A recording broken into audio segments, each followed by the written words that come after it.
哎，宝贝儿，拿电池了吗？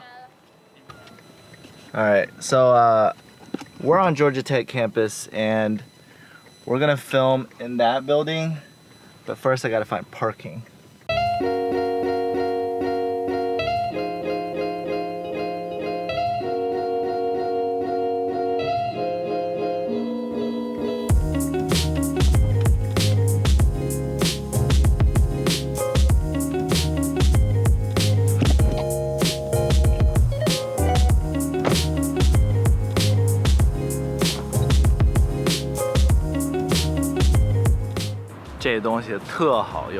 I graduated in 2011 and applied here exactly 11 years ago. Right now, I was doing my applications. I remember writing like 30 versions of my essay. When you're applying to colleges, there's a lot of things that really depend on who you are, your experiences, what kind of classes you took, what extracurriculars you did. There's so many factors in play. And I can't really make a video that says, hey, look, do 1, 2, 3, 4, 5, and you'll get into your dream school. There's no set formula. But there are a couple of things where everyone should do them or everyone should avoid them.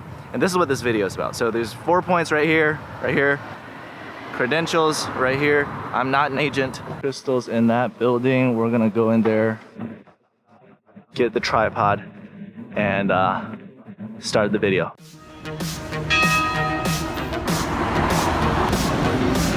We're at the University of Connecticut. 麻省的这个招牌公寓 Penn State Admissions Office. 是东海。Alright guys. 这个就是 Harvard Yard. Whether it be academically, socially, Straight from the college. So really appreciate you did something else for the college. 没有关系。咱们今天在 Tufts, UPenn, Carnegie Mellon, University of Maryland, College Park 三大特点。First thing we're going to talk about has to do with the essay. Now here's what you got to understand. When you're applying to these really competitive colleges, right? Top 50, top 40, top 30. Once you get into the 30s, it's really competitive. Everyone is going to have great grades. Everyone's going to have a great SAT and TOEFL. Everyone's going to have similar extracurriculars. You start looking the same. So the number one thing I want to say is make sure you don't throw it to your agent to write the essay. You want to maximize your tone, your language, your logic in it. Colleges can tell when that essay has been written by an adult. You don't want to look like that. Right? The more feedback you give your agent, the better. Now, I understand that some agents will say, look, if we get you into a top 40 or top 30 school, we get paid more, right? And that's fine. But here's what you got to understand. At that level, once you're in the 30s in rank, there's a certain amount of luck involved in getting in. So, for example, Georgia Tech, we're ranked 36. There's a less than 5% acceptance rate for Chinese students. And what that says is you could be overlooked easily. You're not that special because it's so selective. You don't want to risk looking like everyone else. You want to pop a little bit. And the only place to pop is on the essay. Here's what you want to avoid. You want to avoid the essay being an extension of your resume. You don't want to use the essay to talk about more of your achievements or why you want to do your major or why you have your life direction. That shouldn't be the center point. You can mention it. You can definitely use the essay to touch on some really special things you've done, but it shouldn't be the centerpiece. The centerpiece of the essay is literally you. And the only way someone can get to know you in 500-600 words is when it's a highly emotional, very deep, touches your soul kind of experience that you write about. So you might have done great things. You might be really special. But there's places to put that. And the next point will address how do you explain your accomplishments in enough detail, right? But the essay is a place to be vulnerable. It's a place to talk about how you respond to failure, to external stimulus, or how you respond to the world. So don't center it on your accomplishments. Don't center it on why you picked your major. Anything academic, I would say, it makes you seem kind of one-dimensional. You want to show emotional breadth. You want to show maturity. You want to show that you're a full-bodied human being, with a whole set of experiences. So at the end of the day, you want the college admission officer to read your essay and say, you know what? when I see that person on campus, I really want to just grab them by the shoulders and ask them, hey man, how you been? You know, how are you doing? I just want to say hi to them. You want to be an appealing person. So make it strong, powerful about yourself, not an external thing. And your accomplishments are external things. Your plan for a major, those are all external. Okay, so we're gonna go up there now and talk about point 2. If you don't use the essay to brag, right? I know you want to do that, talk about the really cool thing you did in your essay. You can touch on it, but don't make it the centerpiece, right? So then where do you brag? In every application, there's going to be an opportunity to upload a resume or a CV or a place where you type in all your accomplishments. And these are your extracurriculars, the clubs that you joined, leadership positions, honors, awards, competitions, books, inventions, businesses that you started, whatever, anything you did outside of the classroom, that goes in your resume. And that is where you brag. So a couple tips here. Number 1, you want to make sure you front load your most important, the hardest, the biggest deal accomplishments at the very top. College admissions officers, they don't have a lot of time to read everything and think about it. I know you're thinking, hey, if I say this here, you know, here's what they'll think. It'll make sense to them. They might not do that. So put the most important things front and center at the very top. You don't have to go by chronological order. You don't need to do whatever you did for the longest time or the shortest. There's no rule for it. Put the most important things up top. Second tip is give them an idea of the scope of the work. So how big of a deal was it? For example, if you won a competition, you were 3rd place, there was only 1 3rd place, or were there 50 3rd places and then 20 2nd places, right? They don't know that. So tell them of how many people. If you were in a leadership position, explain to them, so I was secretary and that meant I took notes. I took, 50 meetings worth of notes. I had a budget of $20,000. Tell them these things. My club had 500 people or 5 people, right? They don't have this context, even if it's a standard club or a standard leadership position. They don't know that. So the more you tell them, that's more detail.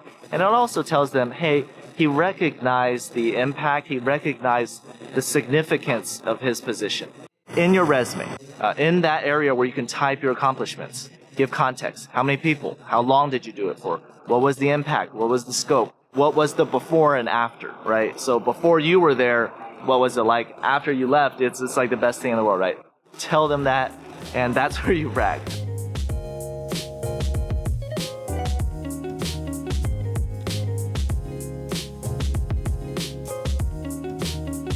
That room, I used to live there my senior year, and we would basically be in that room up there and yell at the girls on that bus stop that we knew, embarrass them.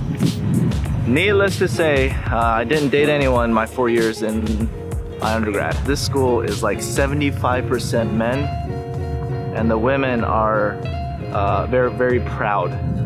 So too proud to date me. We're gonna go there, on that field. Huh. Almonds don't have No bicycle. You're right. It's 2 wheels, but it's not a bicycle. Dogs and I just came out with that. It's true. I don't think I played any sports once I got out of high school. So I played like soccer, basketball, ran cross country. I was like 3rd to last out of 500 people at my first cross country race. Yeah, it was pretty embarrassing. But the great thing about college is you don't have to do all those things for college anymore. You can do whatever you want. So when I was in high school, I went to like every club. I did sports I hated. I did all that stuff. I mean, sometimes you gotta do some things you don't like, But once you're grown up, once you're in college, no one cares.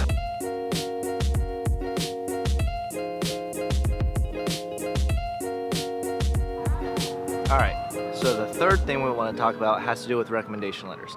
And there's a whole video. I'm gonna put the link right there. It's in our WeChat group. It's a whole video on how to get a recommendation letter, who you should get it from. Very detailed I made.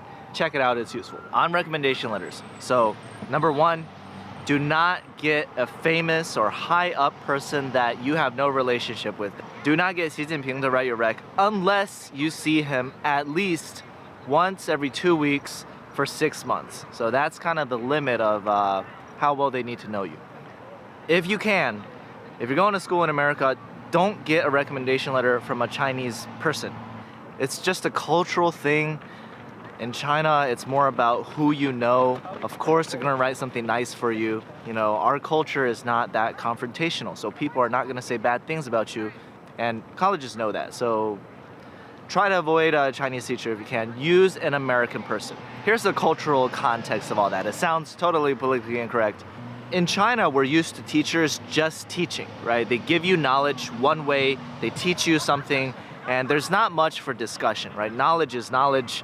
You know, your grade is gonna be what you got on your test, and that's pretty much it. But in a US classroom, teachers have a lot of leeway and they do a lot more. There's a lot of latitude in the job description of an American teacher. Teachers here, they'll host clubs. They'll be your coach. They're in the community. If you get a bad grade in an American classroom, you can talk to the teacher. You can ask them for bonus points. You can discuss, hey, this test was really hard. Can I retake it? Can I do something more?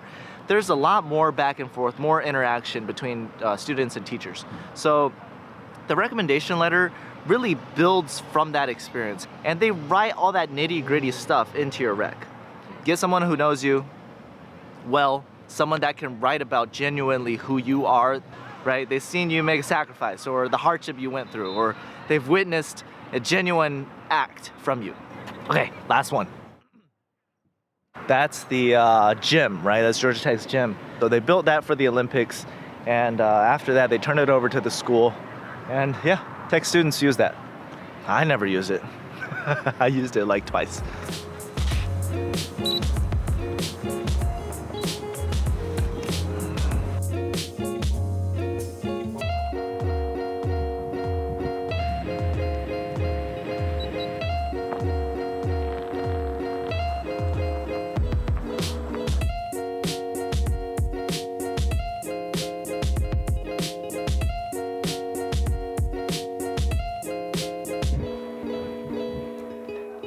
All right, so the last thing you definitely don't want to do is when you're picking your colleges, don't decide based on where your friends are going or where your boyfriend or girlfriend is going. I know it might seem like the most special relationship ever. I know that, I understand that, I've been there.